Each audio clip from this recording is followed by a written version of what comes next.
Je suis Arnaud Saudogo, directeur de l'agence d'architecture, diplômé de l'École nationale supérieure d'architecture de Paris-Val-de-Seine. Disons que Arnaud Saudogo a été le major du bac 2011, ce qui m'a permis d'obtenir la bourse marocaine pour débuter mes études à l'École nationale d'architecture de Rabat au Maroc.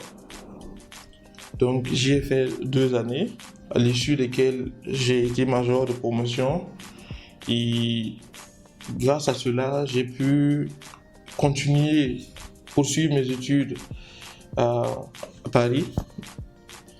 Et en 2016, j'ai été diplômé et faisant partie des majors de promotion. Et aujourd'hui, je fais partie des plus jeunes architectes qui essaient de faire avancer les choses au Burkina. L'architecture a toujours été pour moi une grande passion. Depuis que je suis tout petit, je ne me voyais pas faire autre chose que l'architecture. Je me rappelle qu'au bac, lorsqu'il fallait choisir les 3 filières, j'ai mis architecture parce que c'est ce que je voulais faire.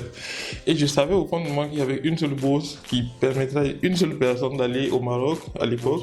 Et Dieu merci, et j'ai pu obtenir cette bourse. J'ai commencé mes études au Maroc et j'ai terminé en France. Et actuellement, j'arrive à la pratiquer à fond.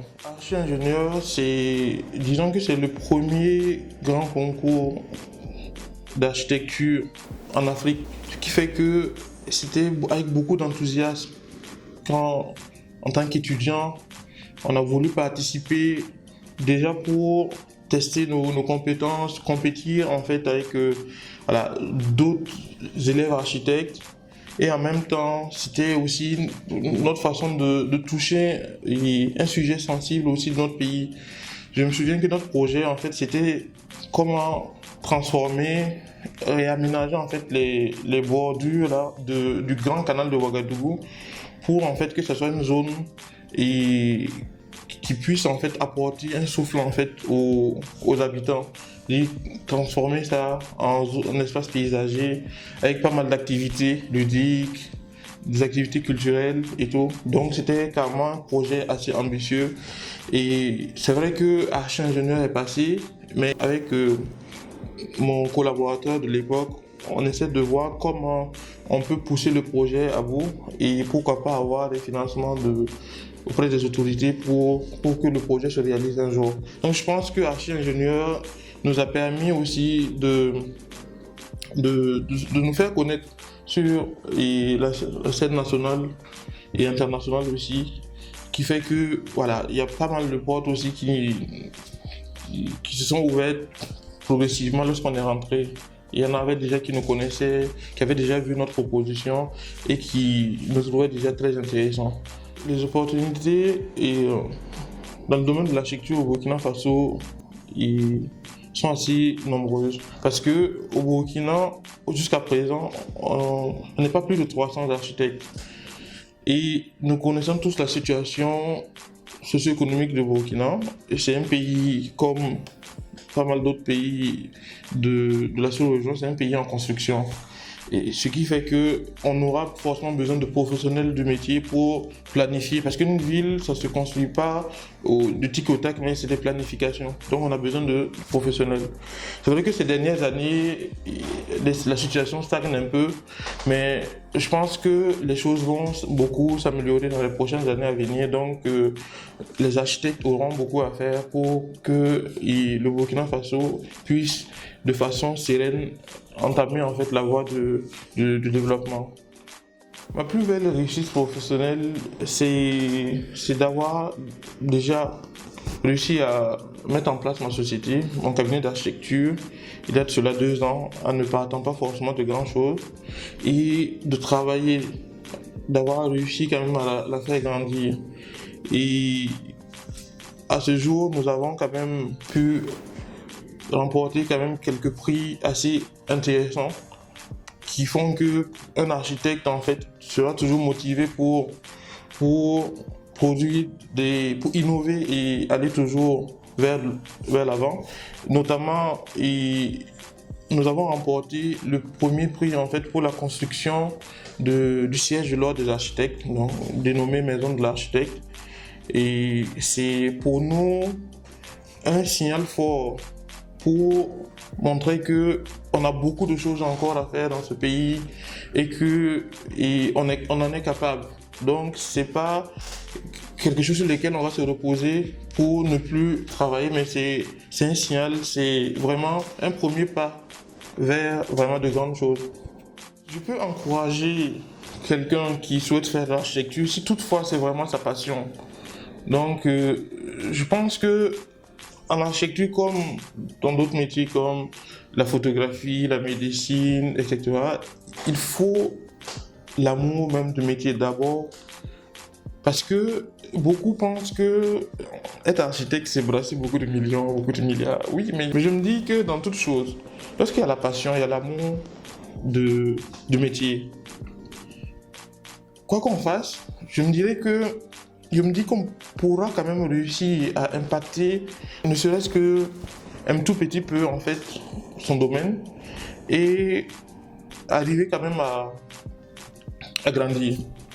Et si vraiment l'architecture c'est ta passion, allez, vas-y, fonce, tu y arriveras. Je dirais que en tant que jeune architecte, nos premières frustrations, qui sont nos plus grandes, c'est lorsqu'on participe à des concours d'architecture et qu'on est en compétition avec quand même des aînés, des cabinets qui existent, et vous n'avez pas forcément été classé, c'est très frustrant. Après, tu prends du recul et tu te dis que voilà, le chemin est encore long, il faut redoubler d'efforts et persévérer.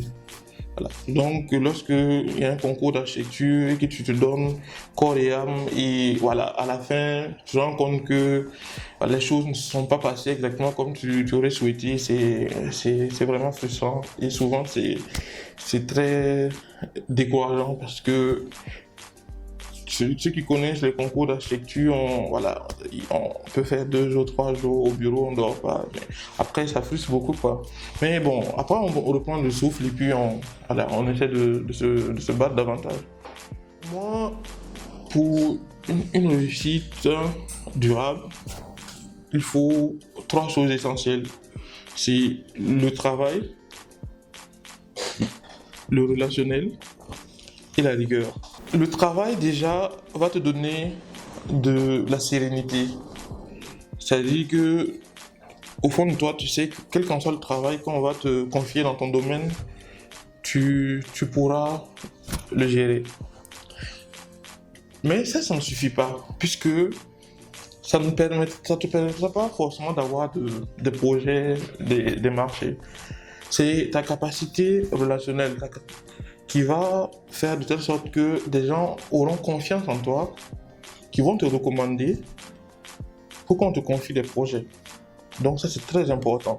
Et la rigueur, c'est une fois qu'on t'a confié le travail et que tu t'engages à bien le faire, parce que tu as l'amour du travail, il faut respecter ses délais, il faut respecter son chronogramme, et il faut être le plus professionnel possible. Et je pense que c'est la conjugaison de ces 3 éléments qui permettra à un jeune qui se lance dans son domaine de pouvoir s'enraciner et d'avoir en fait la confiance en fait des personnes qui viennent vers lui.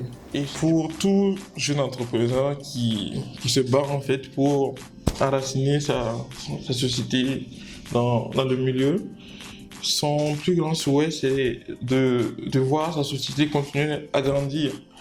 Et j'imagine en fait ça d'architecture dans les 5 prochaines années, à avoir des projets un peu partout dans la sous-région et voilà, arriver quand même à faire de telle sorte que ça d'architecture devienne une marque déposée. Lorsqu'on parle de ça, qu'on voit en fait la rigueur, qu'on voit le travail bien fait, qu'on voit vraiment l'innovation. Et je pense que voilà, c'est dans cette lancée que nous sommes et je pense qu'on y arrivera. À la jeunesse burkinabé, je lui dirais de croire toujours en ses rêves et de se donner les moyens d'y arriver. Car on peut partir de zéro et atteindre le sommet. La passion, l'amour de ce qu'on fait est l'une des clés qui vous permettra en fait de réaliser vos projets, réaliser vos rêves. Donc il ne faut jamais abandonner, même quand c'est difficile, quand on traverse des obstacles, il faut foncer.